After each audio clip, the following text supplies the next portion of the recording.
পেশাজীবী সাংবাদিক বিশেষ করে গত এক মাস এই পাইলট স্কুল ময়দান ব্যবহার করার জন্য প্রধান শিক্ষক মহোদয় এবং প্রশাসন বিশেষ করে আইন শৃঙ্খলা রক্ষা করার জন্য সেনবাগ থানার পুলিশ প্রশাসন যা ফাউন্ডেশন কর্তৃপক্ষকে যে সহযোগিতা করেছেন সেই জন্য আমরা যা ফাউন্ডেশনের প্রতিষ্ঠাতা চেয়ারম্যান তামান্না ফারুক থিমার পক্ষ থেকে এবং এই জাব ফাউন্ডেশনের সকল কর্মকর্তার পক্ষ থেকে আন্তরিক অভিনন্দন জানাচ্ছি।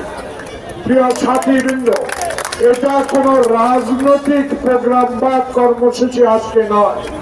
অতীতে এই খেলাকেও রাজনীতিকরণ করা হয়েছিল। বাংলাদেশ ফুটবল ফেডারেশনকে রাজনৈতিক অঙ্গনে সাজিয়ে এই ফুটবলকে বাংলাদেশের গ্রামের প্রত্যন্ত অঞ্চল থেকে দলীয়করণ করা হয়েছিল।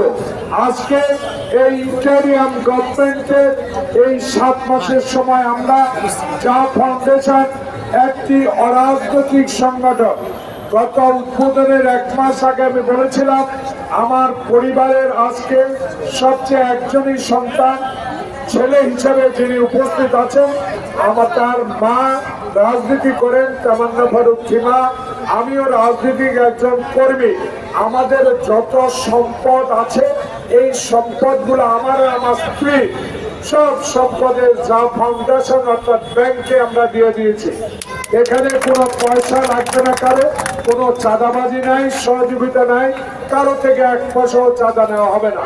এই কর্মকর্তা বৃন্দ যদি অর্থের কোনো সংকুলন হয় ব্যাংক থেকে তারা অর্থ নিতে পারবে। এই শুধু খেলা নয়, ইতিমধ্যে সারা সোনামুড়ি 3টা ইউনিয়ন এবং সেনবাগের পৌরসভা সহ 10টি ইউনিয়নে পৌরসভা সহ আমরা ইতিমধ্যেই একটা ছাগল ব্ল্যাক গোট প্রকল্প করেছি। ইতিমধ্যেই এই ব্ল্যাক গোট অর্থাৎ কালো ছাগল অনেক বাচ্চা জন্ম দিয়েছে। এই বাচ্চাগুলো আমরা আবার পরবর্তী 15 বা 20 দিনের মধ্যেই আমরা আরো প্রায় 1000 লোককে আমরা এই ছাগল বিতরণ করব, যেহেতু বাচ্চা দিয়েছে আগের ছাগলগুলো। আমি স্পষ্ট দুটি কথা বলেই আজকের প্রাইজ মানি টুর্নামেন্ট আমাদের এখানে সমাপ্তি ঘোষণা করবেন। বিশেষ করে এই জাব ফাউন্ডেশনের প্রতিষ্ঠাতা যে সদস্য সচিব ছিলেন আমার অত্যন্ত রাজনৈতিক সহযোদ্ধা, রাজনৈতিক কারণে প্রতিহিংসার কারণে কিছুটা আমাদের ওর নামটা আমরা এখানে উল্লেখ করতে পারি নাই, সেই কারণে আজকে উনি এখানে উপস্থিত আছেন। আমাদের শাহাবুদ্দিন রাসেলকে আমরা ধন্যবাদ জানাই। উনি ইনশাল্লাহ কিছুদিনের মধ্যেই রাজনৈতিক অঙ্গনে আবার ফেরত আসবেন। তাই প্রিয় সেনবাগবাসী, আজকে যেই কয়জন জাব কর্তৃপক্ষ এখানে আছেন, তামান্না ফারুক থিমা এখানে উপস্থিত থাকতেন। আপনারা জানেন গত 3 দিন আগে ব্যাংককে আগে বিরাট ভূমিকম্প হয়েছিল। আমার মেয়ে তামান্না 17 তলায় ছিলেন অপারেশন অবস্থায়, আল্লাহ রক্ষা করেছে, হেলিকপ্টারে করে তাকে ওখান থেকে নামিয়ে আনা হয়েছে, তাকে এবং তার ছোট্ট মেয়েকে। প্রিয় বন্ধুরা, আল্লাহ দোয়া করেছেন এবং দোয়া করেই যাবেন। আমি রাজনৈতিক ব্যবহার করবো না এই জাব ফাউন্ডেশনকে। যারা এই কর্তৃপক্ষ তারা কিন্তু রাজনৈতিক লোক হতে পারে, কিন্তু এটা কোনো রাজনীতি হিসাবে ব্যবহার করা হবে না। যেখানেই অচল সেখানে এই জাব ফাউন্ডেশন যাবে। যেখানে কোনো প্রতিষ্ঠান ধ্বংসের মুখে, বিশেষ করে বাড়ির সামনে যে মুক্তবগুলো লেখাপড়া করে আরবি শিখায়, সেই বিষয়গুলো আমরা একটা প্রকল্প হাতে নিচ্ছি বিরাট। এখানে আমার এমপি রাজনৈতিক বিএনপির কোনো সম্পর্ক থাকবে না। আমি তাই সেনবাগ পাইলট স্কুলে আল্লাহ পাক যদি তৌফিক দেন রাজনৈতিক বক্তব্য দিব।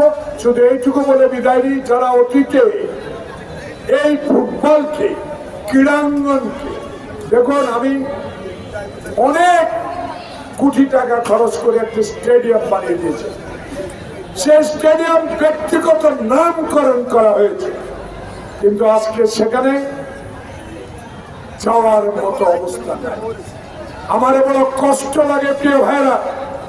আমি কালকে না পরশু 3 নম্বরে ইফতার দিয়েছিলাম। গাজীপুর মোড়ে মুক্তিযোদ্ধাদের জন্য একটি ভবন বানানো হয়েছে 4 বছর আগে।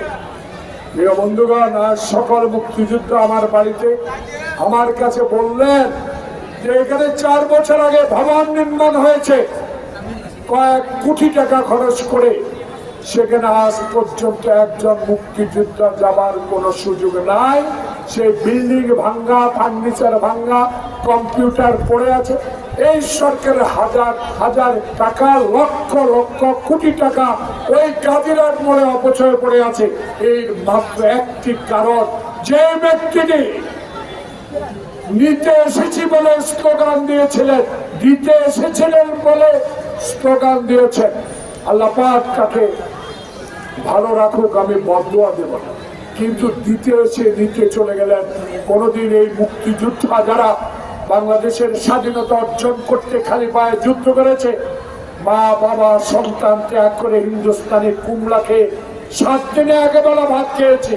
প্রিয় বন্ধুগণ, সেই যুদ্ধার বাংলাদেশ আজকে এই মুক্তিযোদ্ধা সেনবাগে 317 জন আমরা বেঁচে আছি, আর সব মরে গেছে 700 কত জনের মধ্যে। আজকে এই মুক্তিযোদ্ধা সংসদটা এই করুণ অবস্থা।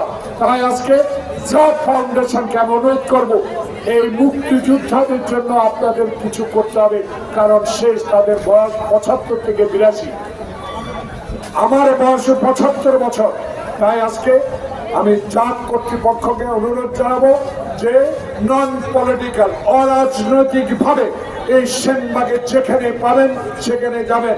বিশেষ করে আজকে পুলিশ বাহিনী, ওসি সাহেব ছুটিতে, তদন্ত কর্মকর্তা উনি ওসি ভারপ্রাপ্ত, ওনাকে আমি ধন্যবাদ জানাই।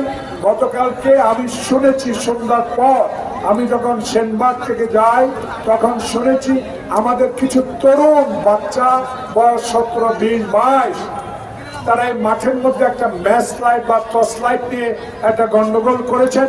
এই বিষয়ে আমি ওসি তদন্তকে অনুরোধ জানাবো। এই খেলার শেষে আমি জানতে পেরেছি কোন টু শব্দ যেন এই সামান্য রেশারেশি নিয়ে বিন্যাগণী অর্জুনতলা উঠে এই সেনবাগ বাজারে ব্যবসায়ীদের কেউ যদি অশান্তি সৃষ্টি করে, এই দায়িত্ব আপনার প্রশাসনকে নিতে হবে। সত্য হাতে যেই হোক, আমার দলের লোক হোক, তার বিরুদ্ধে আইনানুগ ব্যবস্থা নেবেন। আজকে যারা অনেক ঈদের পরে এত লোক, এত সমাগম হবে, স্বেচ্ছাসেবক আমার দলের যে কাজ করেছেন, এত সুন্দর সুষ্ঠু খেলা। আমিও একটা মাহমুদান ক্লাব ঐতিহ্যবাহী ফুটবল সেক্রেটারি ছিলাম, এখন আমি 1 নম্বর সদস্য। ব্রাদার্সের আমি সদস্য, ফুটবল সেক্রেটারি ছিলাম। ভিক্টোরিয়া ক্লাবের আমি ফুটবল সেক্রেটারি ছিলাম। এখনো আসি খেলা জগতে। ইনশাল্লাহ আমি জাপ কর্তৃপক্ষে ঘোষণা করে দিয়ে যাই, আগামীতে আবার একটা টুর্নামেন্ট হবে। সেই টুর্নামেন্টে 150 সিসি মোটরসাইকেল, যারা আর রানার্স আপ পাবে 100 সিসি মোটরসাইকেল ডিক্লেয়ার করে গেলাম। সবাই ভালো থাকবেন। অনেক কষ্ট করেছেন যারা, তাদেরকে আবারও, বিশেষ করে আমার সহকর্মীরা এখানে আজকে ঈদের পরের দিন আত্মীয় স্বজনের বাড়িতে না গিয়ে এখানে এসেছেন, সবাইকে ধন্যবাদ। এখন পুরস্কার বিতরণ অনুষ্ঠান হবে। আমি বিশেষ করে বারোগা, আপনারা খেলা হার জিত আছে, কিন্তু আপনাদের এই খেলা আমার মুগ্ধ করেছে। কিন্তু কেন যে আপনারা স্কোর করতে পারেন না আমি জানি না। 3 নম্বর আপনারা ভালো খেলেছেন, তার চেয়ে ভালো খেলেছে বারোগা। বারোগার সাবেক চেয়ারম্যান আমাদের দুলাল সাহেব, আমাদের এখন বর্তমান চেয়ারম্যান ফারুক সাহেব, ওনারাও আমাদের দলের লোক, ওনারা এসেছেন, কষ্ট করছেন। আর ছাত্র দলের সাবেক সভাপতি ফারাদ এই ম্যানেজার হিসাবে এখানে আসছেন। 2 ম্যানেজার এখানে আসবেন, পুরস্কারগুলো নিয়ে যাবেন। Thank you.